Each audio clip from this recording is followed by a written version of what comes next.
The Caligula Murders Part 6. I know. Wow, this guy posts frequently. What can I say, writing is a passion of mine, and add on top this is basically a rework of a story I started years and years ago, so I'm excited to share a newer version.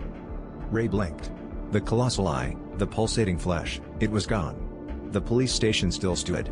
Sheriff Brody, his face pale, was staring at him, a strange calm replacing the terror. It was just a hallucination, Ray Brody said, his voice low. One of those nightmares that's been plaguing this town for decades. I had them too. Back when I was a rookie. Ray's heart hammered in his chest. A hallucination? But the terror had felt so real. Brody continued, when I was young, a cult worshipped the old ones. Ancient, powerful beings. They brought the nightmares, the visions, the madness. We managed to stop them. Scattered them, but not before. Well, it left its mark on Wellington. Relief washed over Ray. The sheer insanity of the last few hours began to fade.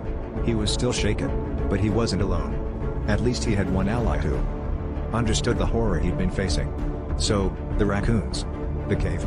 It's all part of the curse? Ray asked, the weight of the past few months slightly easing. Not exactly a curse, Brody clarified. More like a lingering echo. Something stirred, something woke. Al saw one once, many years ago, something like what you described. A horror. Beyond words.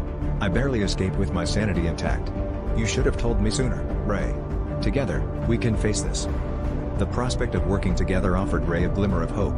There was still the terrifying reality of the cave, of the eye creature and its grotesque lair, but now he had someone on his side. This strange alliance, this shared burden of knowledge, felt stronger than the terror that had threatened to consume him. This time, however, there was also a cold dread in the air. The old ones had returned, and this time, they weren't hiding their presence.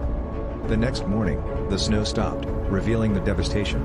Trees were twisted, roads were blocked, and a strange stillness hung over Wellington. A creeping dread settled over the town, a quiet that felt heavier and more menacing than the storm that had passed.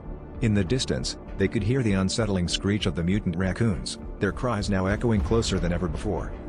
Something more powerful than these animals was pulling the strings, orchestrating their savage attacks. It was then that Ray saw it, a black mark, like a brand, etched into the snow. It was a symbol he recognized with a shudder. It was the same symbol that marked him, the brand of Caligula. The mark wasn't just on the snow, it pulsed with a faint, eerie light. It was expanding, spreading across the town. A terrifying silence filled the air, followed by an almost imperceptible tremor of the ground.